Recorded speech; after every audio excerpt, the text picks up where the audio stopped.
பிடிச்சிருந்தா லைக் பண்ணுங்க, ஷேர் பண்ணுங்க. நம்ம சேனலை சப்ஸ்கிரைப் பண்ணுங்க. இந்த வீடியோ ஸ்கிப் பண்ணாம பாருங்க. அஸ்ஸலாமு அலைக்கும் வரஹ்மத்துல்லாஹி தஆலா வபரகாத்துஹு. அல்ஹம்துலில்லாஹி ரப்பில் ஆலமீன் வல் ஆகிபத்து லில் முத்தகீன். அஸ்ஸலாத்து வஸ்ஸலாமு அலா நபியினல் முர்சலீன் வ ஆலிஹி வ அஸ்ஹாபிஹி அஜ்மஈன். அம்மா பாத். ஃபகத் கால அல்லாஹு தஆலா ஃபில் குர்ஆனில் கரீம் வல் ஃபுர்கானில் மஜீத். பஅத அஊது பில்லாஹி மினஷ் ஷைத்தானிர் ரஜீம். பிஃபத்லி பிஸ்மில்லாஹிர் ரஹ்மானிர் ரஹீம். فلولا أنه كان من المسبحين للبث في بطنه إلى يوم يبعثون. صدق الله العلي العليم. وقال نبينا رسول الله صلى الله عليه وسلم خير الشهادة ما شهد بها صاحبها قبل أن يسألها أو كما قال عليه الصلاة والسلام. رب اشرح لي صدري ويسر لي أمري واحلل عقدة من لساني يفقهوا قولي. الحمد لله. அளவற்ற அருளாளனும் நிகரற்ற அன்புடையனுமாகிய ஏக இறைவன் அல்லாஹ்விற்கு எல்லா புகழும். நம் உயிரது மேலான நமது தலைவர் ஹதரத் ரசூலுல்லாஹி ஸல்லல்லாஹு அலைஹி வஸல்லம் அவர்கள் மீதும், அவர்களை பின்பற்றிய சத்திய சஹாபாக்கள், நாதாக்கள், ஷுஹதாக்கள், முழு உலக முஸ்லிமான ஆண்கள், பெண்கள் அனைவரின் மீதும் நம்மை படைத்து பரிபாலித்து கொண்டிருக்கின்ற ஏக இறைவன் அல்லாஹு தாலாவுடைய சாந்தியும் சமாதானமும் என்றும் என்றென்றும் நின்று நிலவட்டுமாக. அல்ஹம்துலில்லாஹ். கண்ணியத்திற்கும் மரியாதைக்கும் உரிய சகோதர பெருமக்களே, உலகத்திலேயே மிகப்பெரிய ஜனநாயக நாடு என்று அழைக்கப்படுகின்ற இந்திய தேசத்துடைய 18வது மக்களவை தேர்தல் 8 கட்டங்களாக நடைபெறுகிறது. இன்று ஆரம்பித்து ஜூன் 3 வரைக்கும் 7 கட்டங்களாக பல மாநிலங்களில் தேர்தலும், ஜூன் 4 அன்று ஓட்டு எண்ணிக்கை நடைபெற்று அதனுடைய முடிவுகள் அன்றைய தினம் வெளியிடப்படும். முதல் கட்டமாக சுமார் 21 மாநிலங்களில் 102 தொகுதிகளில் தேர்தல் நடைபெற்று கொண்டிருக்கிறது. அன்பான சகோதர பெருமக்களே, நம்மளில் அதிகமானோர் நம்முடைய ஓட்டை செலுத்தி இருப்போம். ஓட்டை செலுத்தாதவர்கள் இன்னும் சரியாக ஒரு 5 மணி நேரங்கள் இருப்பதனால விரைவாக உங்களுடைய ஓட்டுகளை செலுத்திவிடும்படி அன்போடு கேட்டுக்கொள்ளப்படுகிறது. அன்பான சகோதர பெருமக்களே, ஆட்சி அதிகாரம் அல்லாஹு தாலா தன்னகத்தில் வைத்திருக்கிறான். அல்லாஹு தாலா நாடுகிறவர்களுக்கு அதிகாரங்களை வழங்குகிறான், ஆட்சியை வழங்குகிறான். நாடுகிறவர்களுக்கு அதிகாரங்களை பிடுங்குகிறான். எந்த மக்களின் மீது அல்லாஹ் நலனை நாடுகிறானோ அவர்களுக்கு நல்ல ஆட்சியாளர்களை வழங்குகிறான். எந்த மக்களின் மீது அல்லாஹ் நலவை நாடுகிறானோ அல்லாஹு தாலா அவர்களுக்கு நல்ல ஆட்சியாளர்களை வழங்குகிறான். எனவே தான் சென்ற வாரம் நம்ம ஒரு ஹதீஸை பார்த்தோம். நமக்கு நல்ல ஆட்சியாளர்கள் வேண்டும் என்றால் நாம் நல்லவர்களாக இருக்க வேண்டும், நம்முடைய செயல்பாடுகள் நல்லதாக இருக்க வேண்டும். உரையுடைய இறுதியில் சில செய்திகளை சொன்னேன். ஒரு நீண்ட ஹதீஸை பதிவு செய்தேன். என்னுடைய அடியார்கள் எனக்கு கட்டுப்பட்டு நடந்தால் அவர்கள் விரும்புகின்ற நல்ல ஆட்சியாளர்களை நாம் வழங்குகிறோம். அந்த ஆட்சியாளர்கள் குடிமக்களின் மீது அக்கறையோடும் நலனோடும் அவர்கள் மீது இரக்கத்தோடும் நடந்து கொள்வார்கள். என்னுடைய அடியார்கள் எனக்கு மாறு செய்தால் அவர்கள் மீது மோசமான ஆட்சியாளர்களை நாம் சாட்டி விடுவோம். அந்த ஆட்சியாளர்கள் அந்த குடிமக்களின் மீது மிக மோசமான முறையில், கடினமான முறையில் நடந்து கொள்வார்கள் என்பதாக அந்த ஹதீஸ் நிறைவுறுகிறது. முஸ்லீம் ஷெரீஃபில் அந்த ஹதீஸ் பதிவு செய்யப்பட்டுள்ளது. இப்போ அந்த அடிப்படையில் நமக்கான ஆட்சியாளர்கள் நல்லவர்களாக இருக்க வேண்டும் என்றால் நம்முடைய செயல்பாடுகள் நல்லதாக அமைய வேண்டும் என்ற ஒரு முக்கியமான செய்தியை ஹதரத் பெருமானார் ஸல்லல்லாஹு அலைஹி வஸல்லம் அவர்கள் அந்த ஹதீஸின் வாயிலாக நமக்கு கடத்துகிறார்கள். எனவே முதல்ல நம்முடைய காரியங்களை முடிந்தளவு சரியான முறையில் அமைத்துக் கொள்வதற்கு முயற்சி செய்ய வேண்டும். இன்றைக்கி இந்திய தேசத்தில் முஸ்லீம்களுடைய வாழ்வாதாரம் என்பது ஒரு கேள்விக்குறியாக இருக்கிறது. நம்முடைய ஷரியத்தை பின்பற்றுவது நமக்கு மிகவும் சிரமமானதாக இருக்கிறது.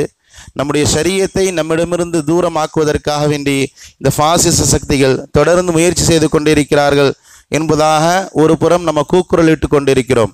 அதில் சந்தேகம் இல்லை இல்லையா? கடந்த 10 ஆண்டுகளும் நம்முடைய பெரும்பாலான நேரங்கள் தெருக்களில் உரிமைகளை பெறுவதற்காக வேண்டிதான் இருந்தது.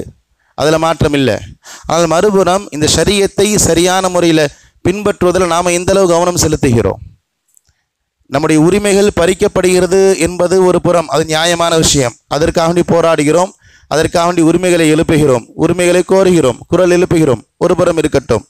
இந்த ஷரியத்தை சரியான முறையில் பின்பற்றுபவர்கள் நம்முடைய கொடுக்கல் வாங்கலில், நம்முடைய பொருளாதாரத்தில், நம்முடைய குடும்பத்தில், இல்லையா நம்முடைய சமுதாய கட்டமைப்பில், நம்முடைய குணநலன்களில், நம்முடைய அண்டை வீட்டுக்காரர்களும் நம்ம நடந்து கொள்வதில், இதில் நம்ம ஷரியத்தை எந்த அளவுக்கு பின்பற்றுகிறோம் என்ற கேள்வி என்பது ரொம்ப மிக முக்கியமானது அன்பான சகோதர பெருமக்களே. அதனால் முதல் செய்தி நான் திரும்ப திரும்ப ஆழமாக பதிவு செய்வேன். நமக்கான ஆட்சியாளர்கள் நல்லவர்களாக இருக்க வேண்டும் என்றால் முதல்ல நம்ம நல்லவர்களாக யோக்கியன்களாக இருக்க வேண்டும். இதில் நாம் எப்படி வேணா இருப்போம், எனக்கான ஆட்சியாளர்கள் நல்லவராக இருக்க வேண்டும் என்பது குர்ஆன் ஹதீஸுக்கு எதிரானது. அது சத்தியமாக வாய்ப்பே கிடையாது.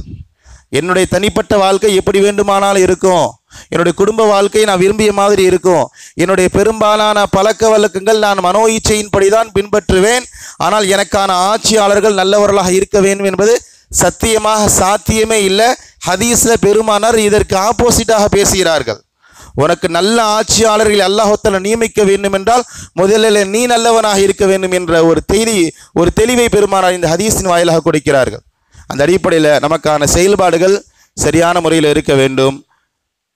ஷரியத்தை முழுமையாக பின்பற்றுகின்றவர்களாக நம்முடைய வாழ்க்கை அமைத்துக் கொள்ள வேண்டும். என்னுடைய எல்லா கட்டங்களிலும் ஷரியத்து தான் முதல். என்னுடைய மனோ இச்சை, என்னுடைய ஆசாபாசங்கள், என்னுடைய வியாபாரம், என்னுடைய ஆசை, என்னுடைய குடும்பம் எல்லாம் இரண்டாவது. முதல்ல ஷரியத் என்று ஷரியத்திற்கு நம்ம முன்னுரிமை கொடுக்கும் பொழுது நம்மை சுற்றி இருக்கின்ற அனைத்தையும் ரப்பல் ஆலமீன் சரி செய்வான். முதலாவது.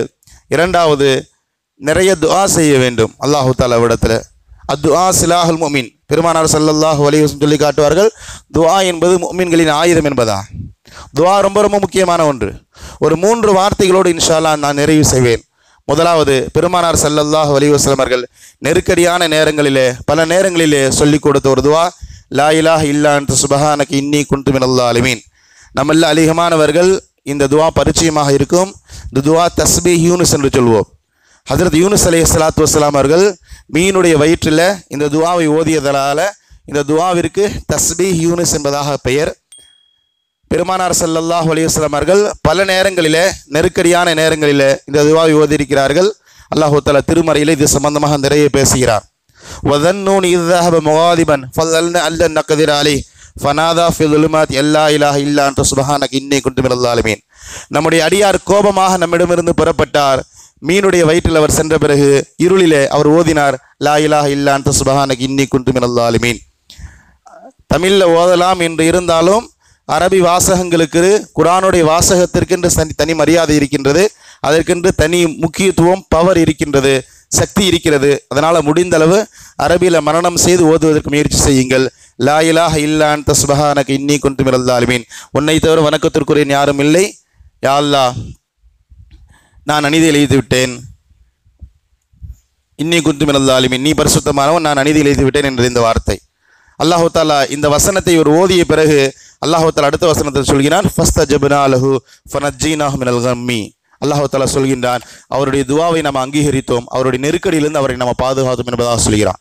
அருமையான சகோதர பெருமக்கள், இது அல்லாஹ் தஆலா இன்னும் விரிவாக சூரத்துல் சாஃபாத் என்ற அத்தியாயத்தில் பேசுவான். وإن يونس من المرسلين إذ أبق إلى الفلك المشحون فساهم فكان من المدخلين فالتقمه الحوت وهو مليم. அல்லாஹ் தஆலா சொல்கிறான், நம்முடைய அடியார் நம்மிடமிருந்து கோபமாக வெளியேறினார். அதிகமாக மக்கள் நிறைந்த ஒரு கப்பலிலே ஏறினார். ஒரு கட்டத்துக்கு பிறகு கப்பலிலிருந்து வீசி எறியப்படுகிறார். ஃபல்தகமஹுல் ஹூத்து வஹு முலீம். அவர் பலிக்கப்பட்ட நிலையில மீனுடைய வயிற்றில் அவர் செல்கிறார். மீன் அவரை விழுங்கி விடுகிறது. அல்லாஹ் தஆலா சொல்கிறான், ஃபலௌலா கான அன்னஹு மினல் முஸப்பிஹீன். அவர் மட்டும் அந்த துஆவை செய்யாமல் இருந்திருந்தால். இந்த துஆ என்ன துஆ செய்தார் என்பதை அல்லாஹ் தஆலா வேற சூராவில் பேசுகிறான். இந்த சூராவில் அல்லாஹ் சொல்கின்றான், ஃபலௌலா அன்னஹு கான மினல் முஸப்பிஹீன். அவர் மட்டும் அந்த துஆவை செய்யாமல் இருந்திருந்தால் லலபிஸ ஃபி பத்னிஹி இலா யௌமி யுபாஸூன், மறுமை நாள் வரைக்கும் நம்ம அந்த மீனுடைய வயிற்றிலேயே நிலைக்க செய்திருப்போம். நபியை பார்த்து சொல்கின்ற வார்த்தை இல்லையா? ஒரு கட்டத்தில் இறைவன் மீது கோபமாக ஊரை விட்டு வெளியேறி விடுகிறார், கப்பலிலே செல்கிறார், அங்கிருந்து கடலில் வீசி எறியப்படுகிறார், மீன் விழுங்கி விட்டது இல்லையா? அவர் புறம் அல்லாஹ்விற்கு எதிரான ஒரு மனநிலை இருந்தாலும் அவர் பலிக்கப்பட்ட நிலையில இருக்கிறார், மீன் விழுங்கி விட்டது. அல்லாஹ் சொல்கின்றான், ஃபலௌலா அன்னஹு கான மினல் முஸப்பிஹீன், அவர் அந்த திக்ரை மட்டும் செய்யாமல் இருந்திருந்தால் லலபிஸ ஃபி பத்னிஹி இலா யௌமி யுபாஸூன், கியாமத் நாள் வரை அவரை நம்ம அந்த மீனிலே வயிற்றிலேயே நிலைக்க செய்திருப்போம் என்பதாக அல்லாஹ் தஆலா சொல்லி காட்டுகிறான். அதற்கு பிறகு அவர் துஆவை செய்தார், அவருக்கு நம்ம வெற்றியை கொடுத்தோம். கதாலிக்கு நுஞ்சில் முஃமினீன், அதோடு அல்லாஹ் முடிக்கல.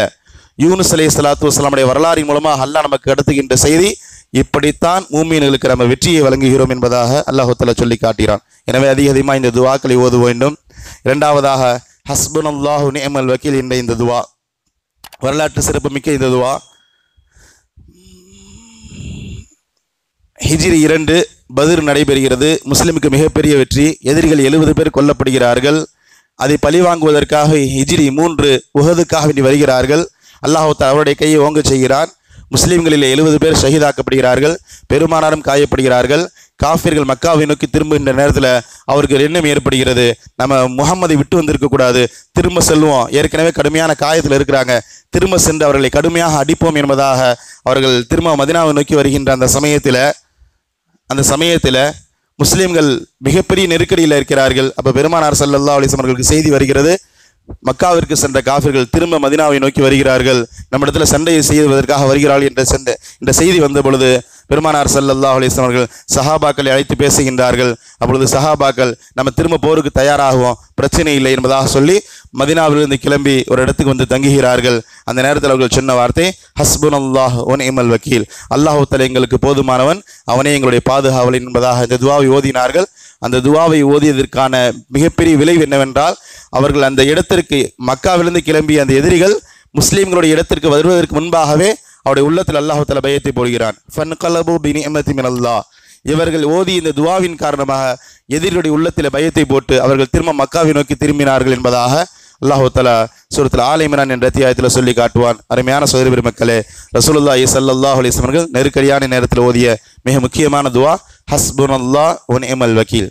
நான் முதல்ல சொன்னது லா இலாஹ இல்லா அன்த சுப்ஹானக இன்னி குன்து மினல் ஸாலிமீன். இப்பொழுது ஹஸ்புனல்லாஹ், அல்லாஹ் நமக்கு போதுமானவன், நிஅமல் வக்கீல், அவனே நமக்கான பாதுகாவலன். மூன்றாவது, பெருமானார் ஸல்லல்லாஹு அலைஹி வஸல்லம் அவர்கள் பத்ருடைய மைதானத்தில் பத்ருடைய கூடாரத்தில் அமர்ந்து சஜிதாவில் ஓதிய துஆ யா ஹய்யு யா கய்யூம் பிரஹ்மதிக நஸ்தகீஸ், யா ஹய்யு யா கய்யூம், யா ஹய்யு யா கய்யூம் பிரஹ்மதிக நஸ்தகீஸ். ஓ நிரந்தரமானவனே, ஓ ஆட்சி நடத்துபவனே, உன்னிடத்தில் மட்டுமே நாங்கள் உதவி தேடுகிறோம் என்ற இந்த வார்த்தை அருமையான சகோதர பெருமக்களே, வரலாற்று சிறப்புமிக்க ஒரு மந்திர சொற்கள். இந்த வார்த்தைகளின் மூலமாக அல்லாஹ் நமக்கு வழங்குகின்ற மிகப்பெரிய ஒரு வாய்ப்பு என்னவென்றால், எதிரிகளுடைய உள்ளங்களில் அல்லாஹ் தஆலா ஒரு பயத்தை போடுகிறான். நமக்கு எப்பேற்பட்ட சூழ்நிலைகள் இருந்தாலும், உலகம் முழுக்க நமக்கு எதிராக இருந்தாலும் அல்லாஹ் தஆலா இந்த வார்த்தைகளின் மூலமாக நம்முடைய வாழ்க்கையில் ஒரு மிகப்பெரிய வெற்றியை தருகிறான் என்ற வரலாற்று செய்தியை குர்ஆன் முழுக்க நம்ம பார்க்கலாம். எனவே அருமையான சகோதர பெருமக்களே, அதிகமாக அல்லாஹ் தஆலாவிடத்தில் கையேந்துவோம். அல்லாஹ் நாடினால் மட்டுமே யாருக்கும் ஆட்சியை வழங்க முடியும் என்பதனால நம்ம அல்லாஹ் தஆலாவிடத்தில் கையேந்துவோம். ஜூன் 4 வரைக்கும் ஜமாஅத்துல் உலமா நமக்கு ஒரு வழிகாட்டுதல் கொடுத்திருக்கின்றது.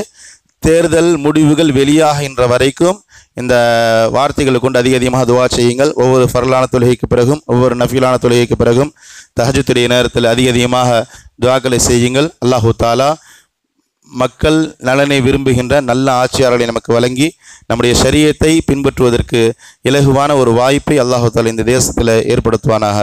வாஹிரு அல்ஹம்துலில்லாஹி ரப்பில் ஆலமீன். அஸ்ஸலாமு அலைக்கும் வரஹ்மத்துல்லாஹி.